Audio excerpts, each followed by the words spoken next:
Hey everyone, this is Julia, the Nomadic Crafter, and I have a general update for you. What happened with the van and my big massive oil leak repair. But first, I want to show you this awesome new parking spot that we just found last night. It's a little loud, but just outside the van we have this beautiful hillside.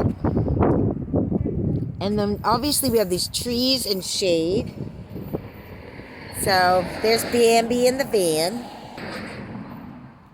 So it's a little bit of a loud road.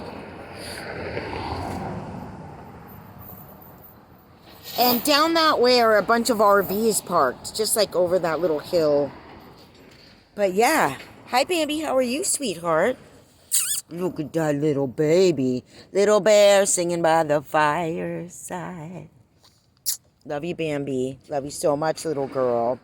That's my security guard, my companion, my exercise buddy, my laugh maker. Look at that cute face. So let me give you an update about the van. Everything's all right. So what happened was about a month ago, I started seeing my oil pressure gauge light. The red light was like not blinking, but sort of fading in and out. And I told my mechanic about it. And he got a part for it. A couple weeks went by and it hadn't been replaced. So I came to the shop one day and I said, hey, it's flashing again, fading in and out. And so something's going on with it. And apparently, well, you have to undo the doghouse to do that part. And so that's always a bear because my passenger seat is filled with fabric building up to the seat and then layers of blankets to make up Bambi's front seat. So, if we come to a stop, she doesn't fall down. And also to make a bed for her and also to just have that storage. So that's kind of a bear. And he says that one day he was like, we have to undo the doghouse for that. And I was like, And he thought that meant, I don't want to do it today. But I just meant, let me know when you're ready to do it. So anyway, a month went by. The big oil blowout was that part that needed to be changed. So the bottom line is, you want to be preventative about things. And I told him about it earlier. It never got done. And it ended up causing this big, giant frustration for me right in the middle of a day where I was getting all this stuff done. I had to undo the doghouse and then he worked on it and he fixed it. And that's when I realized it was the part that I had been telling him about for a month. So at that point, I began to get really kind of upset at him. I didn't say, hey, I'm upset at you. But I was like, so this is, realizing it was another thing that didn't get done that ended up being a lot worse than it had to be and could have been a lot worse had we not been right down the street from the shop at the time it happened. So it got fixed. I still don't know what the cost of it is for the part or the labor, but he's like running up a tally for me because at some point I gave him 100 and I said, so here's what I said. I said, before I go in and do my smog, please tell me anything I can do to the van that's going to help me pass the smog or anything that I need to be aware of because I've never been through this smog process before because I'm newly back to California as an adult driver for the first time. There's sort of a pattern going on here with my mechanic. Let's go back to the beginning. When I got back from Anza Borrego, my transmission was acting up, which I told him. He ended up adjusting something on the transmission to deal with the shifting where it was like revving really high before it would shift. So he adjusted something to its tightest whatever. And it seemed like, and we did a test drive and everything, it seemed like it had helped it. But over time, driving, I could see that it wasn't any better and it was still having trouble shifting. So then I was at the point of trying to get my smog, considering getting my smog. And what I was told was, there's not really that much we can do because I can't tell the future. And I was like, yeah, but isn't like an EGR valve or some oxygen sensors we can change? Or is there anything I need to know? And the only thing I was told was, you need to make sure it's driven because I tend to drive just little spots around town and don't get a lot of like big highway driving in. And you need to make sure it's driven for a ways and, like highway driving, before you go into the smog that day to make sure everything's heated up and it's stretched its legs and it's up to par. So I did that a couple times, and when we finally made it into the smog shop, the one thing he told me that was the most valuable thing was I also accidentally let my battery die. Parked one night, I didn't turn the lights off all the way and needed a jump.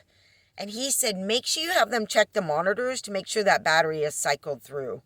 Well, I had the smog guy check the monitors too before the test. This is really smart, by the way, guys. Anybody that might be in California or another smog state.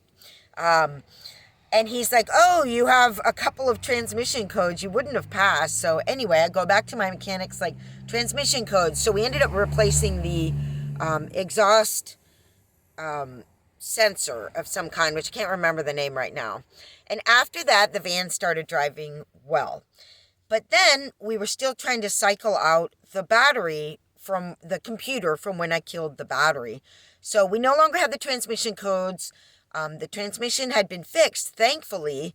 I mean, it might still have problems, but right now it's shifting fine and shifting good, and I'm just leaving it at that. I do have some small leaks on the transmission lines, which was another thing we were going to repair. And all of this took, weeks and weeks to get to.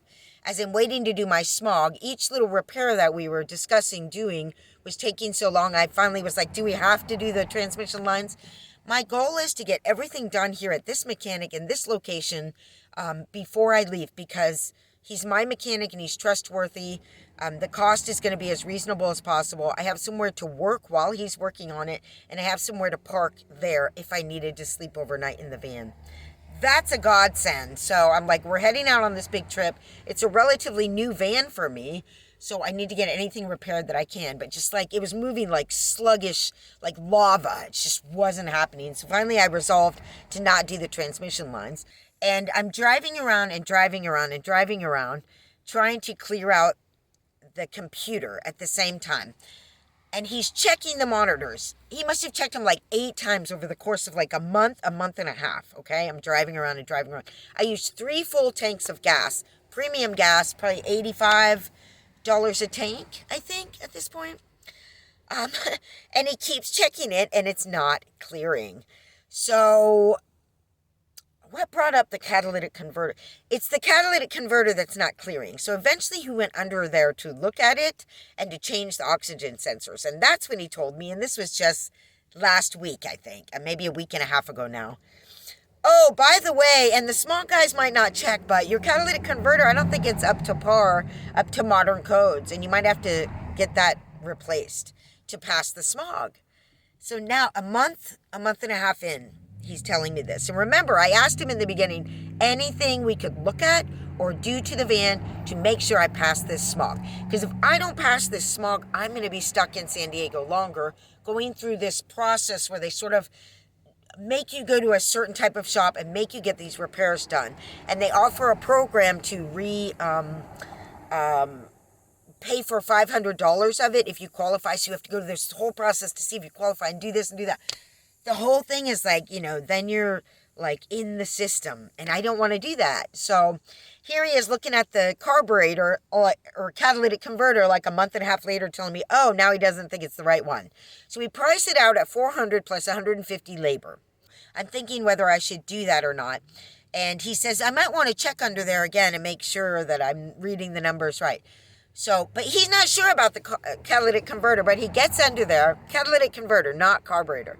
And he's like, oh, this might be the right one for California. So then he's going to call his muffler guy. It's been now 5 days. He hasn't called his muffler guy. So everything moves like mud,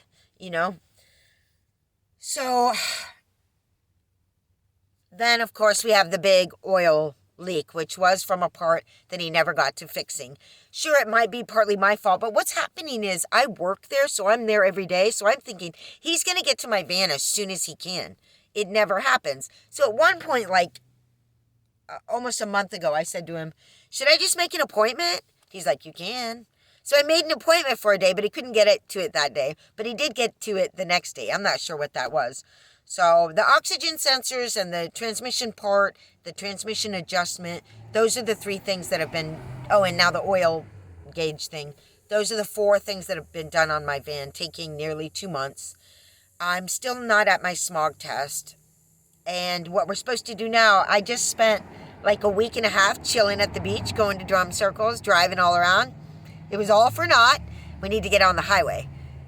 So the total driving I'm supposed to do to heat up the catalytic converter to a level of is 300 miles. So I don't know how much of that I've already done or not. I've driven back to the beach, back and forth numerous times. So what do? It's super hot. We can't go inland to any cool areas there. We have to go up the coast or down the coast. Towards LA, it's only a couple hours, or down to Imperial Beach down by the border. So we're going to do one of those 2. But guess what? I've just been already hanging out. I'm ready to go back and sew. I am eager to sew. So something's going on with and back to my mechanic, something's going on between my mechanic and I and the miscommunication. Because every conversation we're having, and at one point he said he thought I told him that the check engine light was on, and he was like, well, if the check engine light's on, I mean, that needs to clear. And I was like, check engine light? There's no check engine light. There's never been a check engine light. And he was like, I swore you told me there was a check.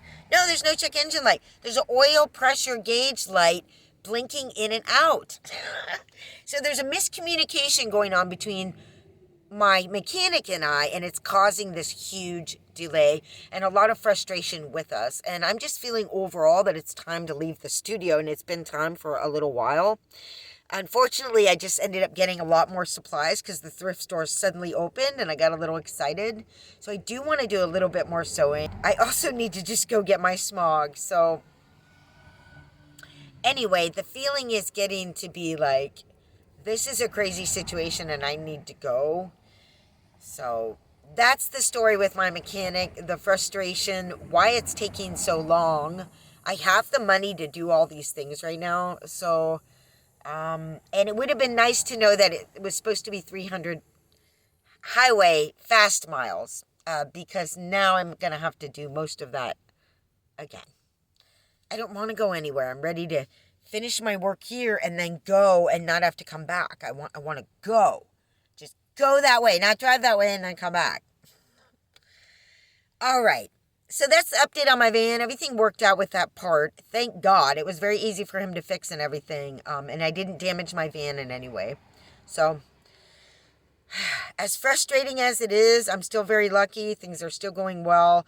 The whole time I'm here, as long as I'm not driving around everywhere, I am sewing and creating things. So, all right. Thank you all for watching my update video on my van. Everything is good. And I don't mean to sound ungrateful. I totally am.